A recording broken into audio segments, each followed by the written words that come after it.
Welcome to the Kingdom Educators Podcast, where we empower Christian teachers to grab a hold of heaven's hope-filled perspective so you can activate transformational impact in your classroom and community.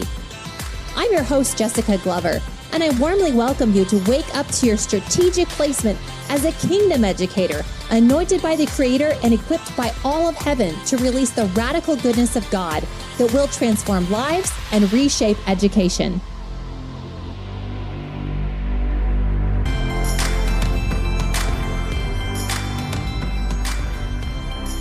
Well, welcome back to the Kingdom Educators Podcast.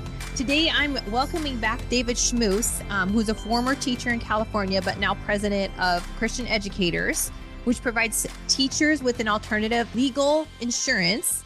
They also provide support on how you can live out your faith legally in the schools, and they back you up and provide legal advice as well. They are working on equipping teachers in their kingdom identity and how to work with Friend Holy Spirit in the classroom. And I thought it'd be fun for David to come back and share a little bit more about his story.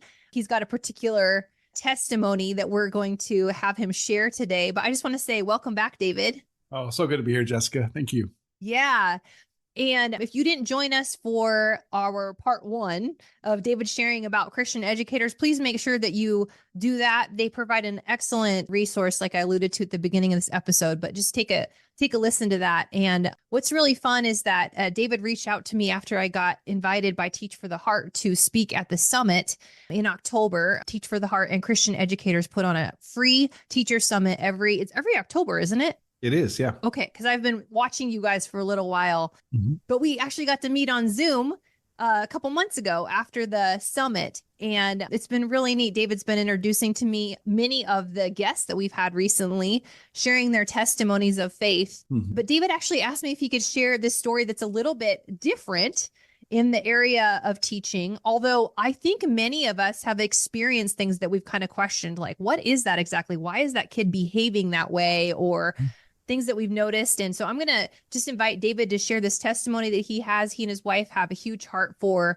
kids in the foster system and adoption, which my family actually shares too. So that's been kind of a point of connection. But David, we just love to hear this story that you have for this sweet girl that you got to invest in. Oh, sure. Yeah. And Jessica, I would say your session at the Rise Up Summit was extraordinary. And as soon as I heard it, I was like, oh, okay, I got to connect with Jessica because we speak the same language.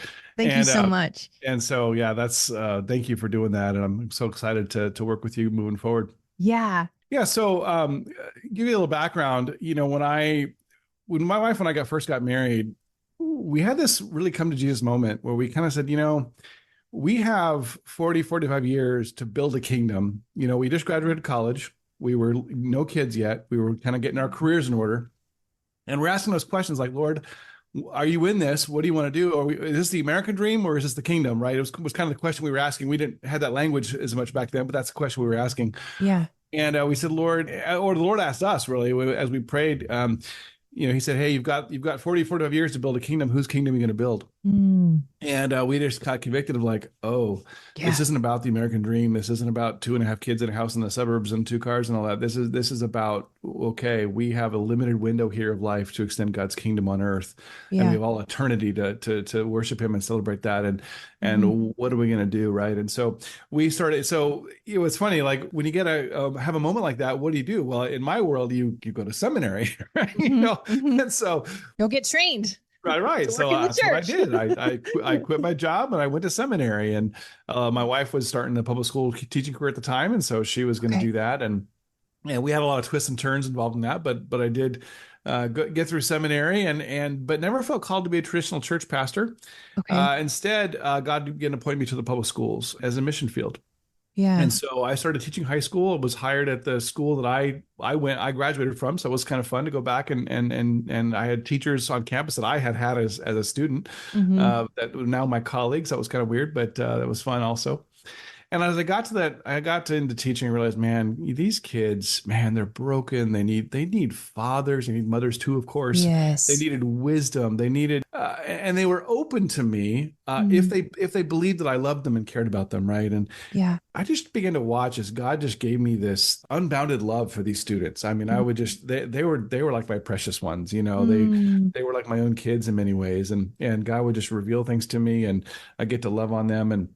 And so over the years, I began to see God do some amazing things, and it helped that I was going to a church not right away, but shortly after I started teaching, I started going to a church that was saying things like, "Hey, you know, faith is spelled RISK, yes. and we need to Yes. step out, right? Yeah. And we are think about us as being change in God's pocket, right? That He can Mm, spend us how He wishes, right? mm, And you know, Matthew 6:33 was becoming my life verse. Seek first the kingdom of God and his righteousness, and all the other things that we tend to worry about, all those things will get taken care of, right? All those things will be added unto you if you seek first the kingdom.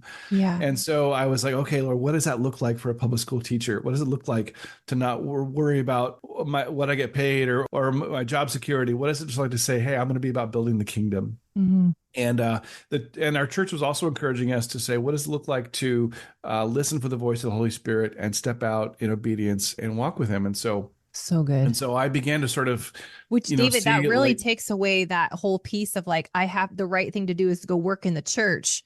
But really, like the Holy yeah, Spirit through your church is teaching you, like, I get to be on mission, not just at church, but out in the world. And He wants to use me in my classroom. That's just really powerful. absolutely, absolutely, Jessica. And we need more people, right, with that heart Yeah. and that vision, Yeah. absolutely, in all the fields. But I mean, Yeah. we're in education, so that's where we're focused. But yeah, Yes. so really my teaching became a laboratory for like, hey, what does it look like for someone who is attentive to the voice of the Spirit to step into a public high school campus and see what God does, right? And so you know, I started advising the Christian club, and that was you know, I could tell a bunch of stories about that. I used journal topics in my classroom to sort of talk about the biblical worldview. I didn't call it the biblical worldview. I didn't cite chapter and verse, but we talked about topics that are germane to the biblical worldview, and they So used Socratic cool. questioning to kind of guide those discussions. And we had some really Wow. rich conversations. I used to have students tell me like, "Man, I don't remember. The only thing I remember from your class was like those journal topics." Like, Mm, like it I was stirred something in them. right. Oh yeah, that was so fun. We started a senior prayer service. Like, you know, we used to have all baccalaureate services, but in California, those have been kind of banned because they're too Okay. religious. But we Okay. started a senior prayer service for our graduates to dedicate them to the Wow. Lord. It was voluntary, of course, but we started doing that. That's so powerful. Oh my Yeah. gosh. Yeah. Wow. I would have Christmas parties for my students, where it was voluntary, of course, but I'd invite my students over to my home. I lived in the neighborhood, and that was a whole nother source of richness to live in the neighborhood of Mhm. I was teaching. And a lot of teachers don't want to do that, but I loved Right. it. I got toilet papered a couple times, but you know that's okay. They're just sharing the love. Yeah, yeah. And so I would have them over for Christmas parties. And I remember one year we were just at a home with some family over for Christmas, and I had a knock on my door. Well, the show choir of our campus, like, you know, the ones that look like kind of like the glee on the glee, you know, Oh, that do yeah. all the choreography and all the Uh-huh. best talented kids, they were having a Christmas party a couple doors down. They came in and they gave us a private concert in our living Oh, room. oh my Like, I gosh. was like, How I mean, neat there is was just so that? many things like that that were just so rich. I just Oh, loved what God was doing. Also, some ways that God showed up in very sort of powerful ways, and I'll get to the story you're asking me about in just a minute here. But yeah. you know, for example, there was this one time, and I'm sitting at a football game.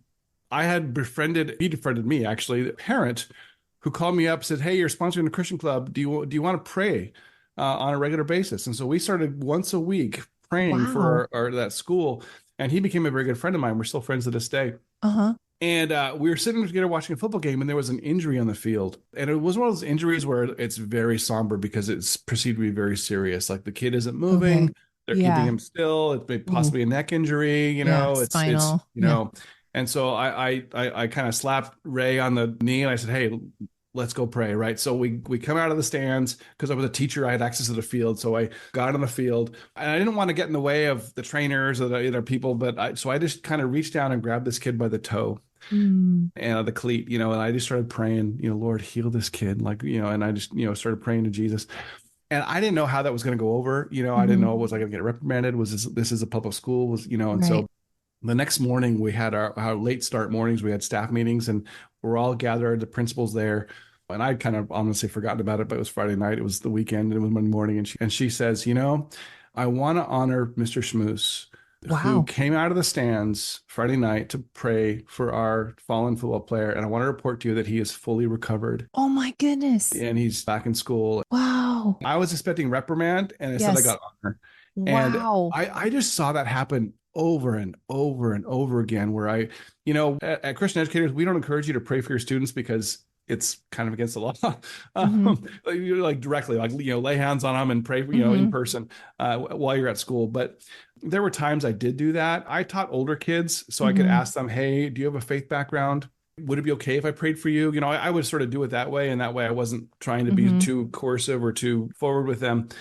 I never got a single complaint in 15 years of doing that, which was, I don't know, I think this is God's protection. And I'm not saying he's going to protect everyone doing that. I'm not saying that at all, because God Listen has his to own his voice, purposes. people. Right. But I never got one complaint. But what I did get is I got tons of parents coming back to me saying, Mr. Schmus, thank you so much for praying for my son and praying for my daughter. Wow. And then I get a chance to pray for them too, right? So parent conferences became ministry times. Just saw God do so much of that kind of stuff. Wow. Another time when I was driving to school and I'm like, Lord, I want to see you move on my campus. What do you want me to do today? And I just, in that still small voice, I just heard him say, go pray for your principal. And I was like, oh, my principal, she kind of carried her authority in a very strong manner. She wasn't super friendly. She didn't really have a faith background to speak of. And I thought, ooh, that's, I'm not sure about this one, Lord. So I'm in my Was it a different principal than the one who had honored you for praying for the same football? principal. Oh, same. Yeah, Okay. I know, right? So it was kind of, I can't remember the chronology of those stories, which one happened first, but no, same principal. Yeah, that's why I was so surprised when that happened, because that's right, same one.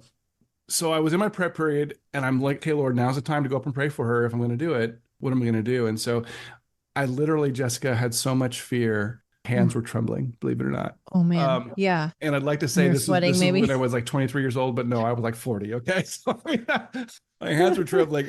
But I said, Lord, I've got to press through the fear if I want to see you do stuff. I went up to the principal's office. Her door was closed and she was with someone. I was like, oh, okay. So I had this sense of relief, like I'm free. I got out of it, right? So I went to the bathroom, not because I had to go to the bathroom, but because I didn't know what else to do when I went up. It was awkward there. And I was embarrassed. I was like, oh, I'll just, bail into the bathroom. So I go in the bathroom and I just started praying and I'm like, Lord. And so I waited a few minutes, said, okay, I'm going to go back out. If her door is still closed, then Lord, hey, I tried, didn't work out, take a pass. Catch me later. And then, but, obviously I wouldn't be telling this story if that's what happened, but came back, the door's open, walk in, say, hey, this sounds a little strange, but I just feel like I'm supposed to pray for you today. Like, is there anything for which I can be praying for you for? And she stared back at me for what seemed like an eternity. I'm like mentally freshening up my resume, I'm kind of like, bail out. But she just needed that time to decide if she was going to trust me or not. And so she began to share something that she was carrying that was probably, I don't want to share her story just because it's not my story to share, but she was facing probably the worst thing a parent could be facing of a teenager. And she was having to come to school late and couldn't really share why she was coming to school late. And of course, the rumor mill was being brutal on her. I didn't know that at the time. I wasn't really into those circles, but yeah, so she just poured out her heart. I got to pray for her and God met her in a very powerful way. Wow. And I just think, man, what if I hadn't asked that day, right? Because lots of days I don't ask. I don't ask the Lord, hey, what do you want me to do today? And some days I ask, but I don't really listen, right? And then there's some days I ask and I listen, but what I hear is too scary and I don't do it, right? Or too inconvenient or whatever. And so I'm just so thankful that day I asked and I actually listened and I actually did it because I got to be part of his story. Reminds me of Mordecai and Esther. How when Mordecai goes to Esther and he says, hey, you've been put here for such a time as this. He doesn't say, because if you don't do it, we're all going to die. He says, if you don't do it, Esther, deliverance will arise from somewhere else. Right. But maybe you've been put here for such a time as this. Right. In other words, he's saying, hey, God's going to take care of us no matter what, but maybe you get to be part of the story. Right. And so I think to myself, man, what if I missed out on being part of the story? And so that's one I really, it sticks with me. Yeah. And the honor of carrying his glory by doing that too. Yeah, right. Even with praying for that kid on the field, the staff got to hear that Jesus healed. Yeah, that's right. That's right. Absolutely. So good. Absolutely. Yeah. Let me share one more story. We'll get to the one that you were addressing earlier. Okay. Maybe about 7 or 8 years into teaching, I got into this practice where the first day of school in the fall, I would get my stuff in order about 45 minutes ahead of time. And then I would go find the new teachers and I would offer to pray for them on their first day of class. And Wow, that's great. never had anyone say no. They weren't all believers, but they all said Uh-huh. yes. And that did a lot of things. Wow. One, it gave them encouragement, right? God met them, Hmm. and also let them know that I was someone that they could come to later and say, hey, I have a question, or could you pray for me about this, or whatever, Yeah. right? So, well, one year I'm asking the Lord, Lord, who do you want me to go pray for? And I feel like he says, go pray for this teacher a couple thousand doors from me. His name is a little unusual. His name is Jabin. He said, go pray for Jabin. Hmm. Well, gosh, Jabin's been here just as long as I have. Like, he's not sitting here shaking his boots on the first day of school, right? Hmm. Okay, Lord, who really do you want me to pray for, right? And I hear again, pray for Jabin. Okay, all right, all right. So I go down a couple doors down, open the door, and almost before I can even say hello, Jabin says, David, I'm so glad you're here. So this is the year I'm going to let Jesus shine in my classroom. This is the year I'm going to let my faith be part of what I do here. This is the year that God's going to be honored, you know. Mm. And I realized, man, Jabin had made a vow, and he needed to know that God was in it, right? And so God sends Mm. me to go in and pray for him. To And I confirm just, it. oh, what a precious thing it was to be involved in that, right? To be Wow. part of that story. And Yeah. these are just examples of what happens when we ask. Maybe we're not even sure, kind of 60% sure it's God, or maybe we're 51% sure, but we step Yeah. out and we Yeah. But we try act on it it. and we see what happens, right? Yeah. And all right. The story that you were addressing earlier is a crazy story. So there was a student that came into my AP US history class as a junior. Hmm. I began to get to know her. Turns out she had been in 12 different foster homes in 15 years. And the first miracle of Ooh. the story is just that she was trying to take an AP US history class with all that trauma in her background, right? Yeah. Talk Yeah. about resilience. And she Hmm. definitely is resilient. So I began to get to know her, and obviously God just had a special place in my heart for her. I was raising three daughters, I still am. They're grown now for the most part, but I still have them. Hmm. And so I just had I'm kind of a girl dad, right? And so I just have my radar out for those hurting young girls. And so God just showed her to me, and we began to connect, and I began to introduce her to my family, and my wife got to pray for her at a football game, and Oh, we begin to learn wow. more of her story and learn more of her current placement. And we try to give her family experiences, like taking her out for Christmas tree shopping or inviting her over for Thanksgiving or things like that. So her foster family must have been very Well, her open. foster family wasn't really a foster family. You know how there's Okay. maybe there's certain foster parents who see it more as a business, and they can have up to 6 kids. So they kind of run it like a group home Hmm. with 6 kids. And Okay. that's kind of the situation she was in. And so she didn't really have a family that just to speak of. So Mm. we began to give her some of that. And then God began to do these divine appointments. So We would run powerful. into social workers, and we'd ask questions like, well, does this ever happen where because I'm her teacher, and is that too weird? Or do you ever place with people like that? And they're like, yeah, in fact, we love placing with people like that because you already have a relationship with her and you already know her and Mm. care about her. Oh, Hmm. okay. Well, what about the fact that she's older than our current kids? That's a red flag, right? Like you don't ever do that. We're like, well, no, that's not necessarily a disqualifier. It's just kind of up to you. And so we are like, well, man, that's a hard place to put our current kids in, to bring her into our home and to become her foster parents. We were just praying about it, I'd wonder too. and then but our kids began to come to us and say, well, couldn't she live with us? Couldn't she be part of our family? And we're like, oh, okay. Oh, So I they know, loved her right? too. So long story short, by Christmas, we became her foster parents. And she had Wow. come to the Lord. I advised a Christian club, and we had a group out from International House of Prayer in Kansas City. We had a group of young people come out. They were doing something in our class with our Christian club, and she had come to Christ that fall through that experience. And Mm. so, she knew the Okay. Lord at least initially, and kind of figuring what that was about. And she was part of our Christian club, so I was getting to disciple her and those kind of things. But obviously, with that much trauma and background, there's a lot of other stuff going on there. Conversion is Yeah. great, but you know, There's some yes, a working lot of the out. healing is yet to come. Let me back up. The summer before this, I had been asked, Lord, what do you want me to do with my summer?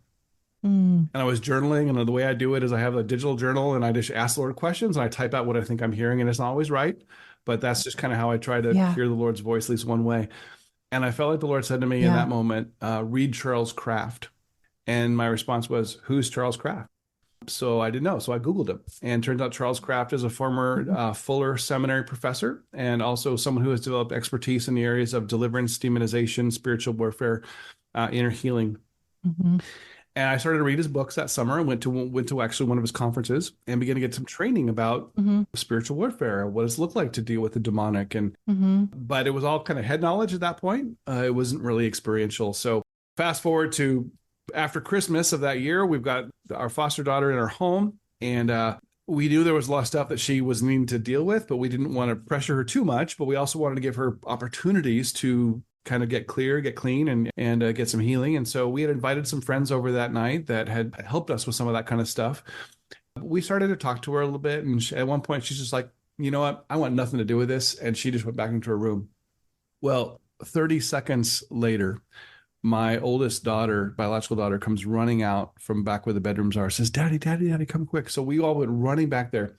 And our foster daughter is full on manifesting. She's got her hands around her throat. Wow. She's screaming, writhing back and forth on her bed, clearly under major demonic attack. So yeah, I had learned enough from reading the Charles Kraft books to say, in the name of Jesus, and I take authority, and so we got the attack to stop, and we began to pray for her. And at that point, she was more open to receiving some prayer. We discerned from interviewing her and from that there was this doll that she had kind of given authority to have a relationship with, obviously through a demon that. And it was a weird story. I don't have a lot of experience with that kind of thing. I just know I know what happens, but it's a little bit strange. She had gone back into that room that night, and she had told that doll, she had said, "You better shut up, or I'm going to have to get rid of you." That's when that doll attacked her, and that's when the manifestation happened. Okay. Now, back up a week before this, my wife was thinking to herself, I need to kind of take more spiritual authority and kind of, get more spiritually involved in the lives of my foster daughter and also my own daughters. And so one morning, a week before this, she had walked into her room in the morning to wake her up with like a tray with like a little breakfast and a kind of a little tea party kind of vibe. She walked in there and just read her a devotional and just pray for her. Have a quiet time. Yeah. And when my wife went in there to do that, she sat right underneath where this doll was on a shelf, and her back went out. Like she literally was immobilized. For the next week, my wife was in bed. Okay. We have friends who are chiropractor come over, try to treat her, and just nothing was working. Well, later that night, after we'd kind of gotten this demonic attack and we think we got this demon gone, my wife, just I think inspired by the Spirit, asked her to pray for her back. She prayed for her back, and my wife was healed immediately. My wife, your foster daughter, my prayed foster for your daughter wife? prayed for my wife, and she was healed immediately. And so my wife got up and made dinner. I mean, it was like that story in the Bible where like Peter's mother-in-law, right? Like Dorcas, we're just like, oh my goodness, right? And so this girl is still a part of our family, extended family. She's in her late 20s now. She's has an MFT degree, marriage family therapy. She's graduated from college and her master's. So she's continued to be very resilient. I wouldn't say, life is all rainbows and unicorns with her. There's obviously issues she's still working through, but man, to be part of that story in her life has just been really a real gift. I got to do her wedding several years later, so that was kind of a highlight for me. But that's so cool. Yeah. Well, what I appreciate about that story, David, is it's just like whether it's in your home, you're dealing with this girl that you fell in love with that wanted to mother and father as a couple, and she's not free. And you guys took the time to pray for her. And obviously, whatever spiritual authority that she'd opened up and given to this demonic thing that had inhabited a doll, it went away when you guys prayed for her, because obviously when she prayed for your wife, your wife was healed. We had gotten rid of the doll too. Which is important to note. But I think that your story lends well to the reminder, and I do want to talk about this further on another episode, that we have authority in our homes, but we also have it in our classroom. And I know something that, I don't know if you and I have talked about this, David, but I actually met with a mentor for a while when I was going to quit after teaching for 3 years. And it could not equate my reading score data with low performing. How do you get these kids to perform? I didn't think I was making any difference. And then that's when I started to meet with a mentor who talked about the kingdom and like, oh, I can have conversation all day with Jesus in my classroom, even though it feels crazy because it's always full and there's always change. But at the same time, we prepare the space right? By going in and praying and inviting God's spirit to come in. And I like to seal the windows and the doors, even when I go in and sub now, because I am the change agent who just walked in the room, who's carrying the light of Christ. And every demonic stronghold must bow to his name because he lives in me. We're porta temples.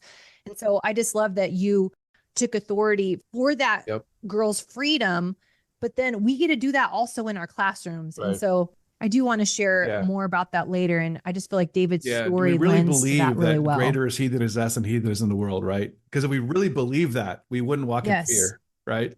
Yeah. Yeah. And that's as little as like, I have kids that I've subbed in their classroom a couple times and they always have headaches. I'm like, that's not supposed to be like that, right? On earth as it is in heaven. There's no headaches in heaven. There's no one who has autism. I had an autistic boy who he had and I would call them, David, maybe people would be upset with me for saying this, but I think he had manifestation happening sometimes when he would writhe underneath desks. And I've seen kids growl at school and scratch at the carpet. But you have authority, teacher, in your class to command that to stop and for the kid to find freedom. In fact, David, if you don't mind, I would like to share a quick story that I think goes along with yours really well. Locally here in Wichita, this was 2 months ago, I was on my way to a teacher prayer breakfast to speak, and one of my teachers texted me, and she's like, "You'll never believe what happened, Jessica." I was praying all night because I just felt like there was some kind of warfare going on, and I was so sick I couldn't go to school, so I had to sub, and I was really mad because I wanted to be at school. And during that day, one of my students actually had a full-on manifestation attack in the class. The teacher sent him to the nurse, and they put him behind, like the curtain on a bed. And he's like, his eyes are rolled back in his head. He's twitching, like all these things are happening. And that day, they normally didn't do this, but the nurse brought her Bible to school. She believe her. She went into the office where the secretary and there was some other aide that was in there. And she said, "Ladies, we got to pray for this boy." They came in, she got out the word. She started speaking the word, and they commanded the demonic spirit, whatever was happening to this boy, to leave. And he went still right away. Amazing. He went back. Amazing. And I was like, oh my gosh, I told this teacher, I just said, you were worrying for his freedom. And obviously the enemy didn't want her at school that day because she would have taken her authority in that classroom. She's very versed in her authority. But the cool thing is that those workers, that wasn't even their classroom. They took authority in the office and saw breakthrough come for this boy. I'm like, it can happen in our schools, people. Like God, he's on the move. He's in a good mood. Like he just wants to use the available little old me's that are like David. They're like, "Hey, I'm on my way to work. What do you want to do with me today?" And what God? happens when we as believers, Holy Spirit empowered believers, walk into schools, and whether it's demonic or whether it's unlocking, learning disabilities, or whether it's, whatever it is, creative lesson plans that no one's ever thought of before, because God is the author of them. Yeah. We should be able to kind of see results in kids that the world does not have access to. Right. And so when that begins to happen more and more, I just convinced the world is going to be the path to our door because we have the power in us to see these kinds of results in kids' lives. Yeah. We have the power to access. That's like the key. Like if I connected to the God of the universe that knows all things, that means that I have access to the answer giver, and all we got to do is tune in. So I don't know the answers to education. We got a lot of brokenness. But I believe that the King does. And as we move with him, we get to be on the move to bring those answers. It just is exciting. We probably could talk all day.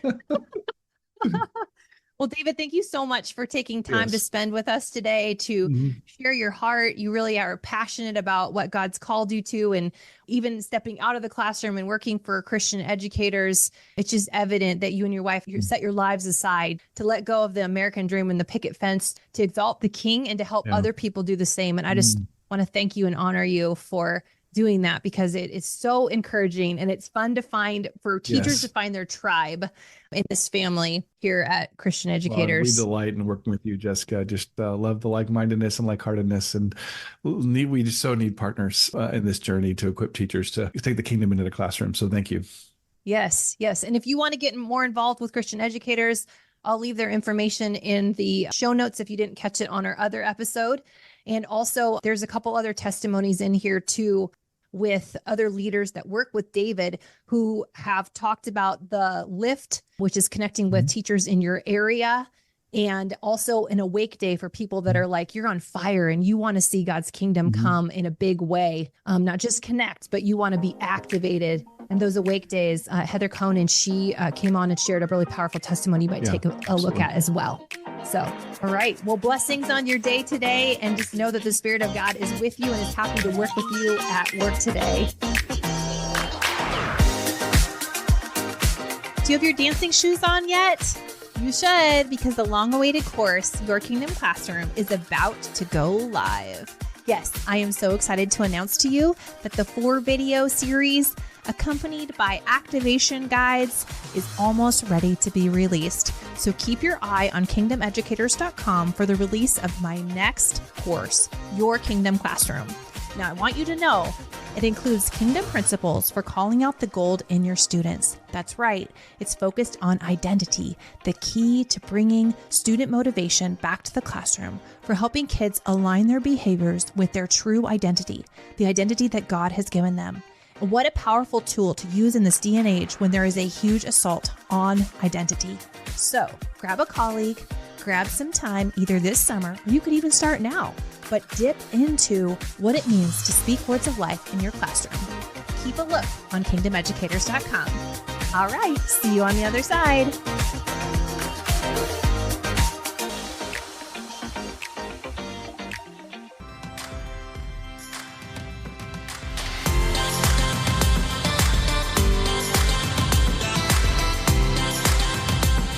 Thanks for tuning into this podcast. Please be sure to rate, review, subscribe, and share with your friends in education so they too can be strengthened and encouraged in living their kingdom identity out loud in this pivotal hour. And please visit kingdomeducators.com to receive your Kingdom Educator Daily Truth Declarations, my encouraging newsletter, and be the first to know about my newest resources online and in-person events. And be sure to find me on the socials at kingdom.educators. Until next time, don't forget you are a history maker, and what you do every day is transforming lives.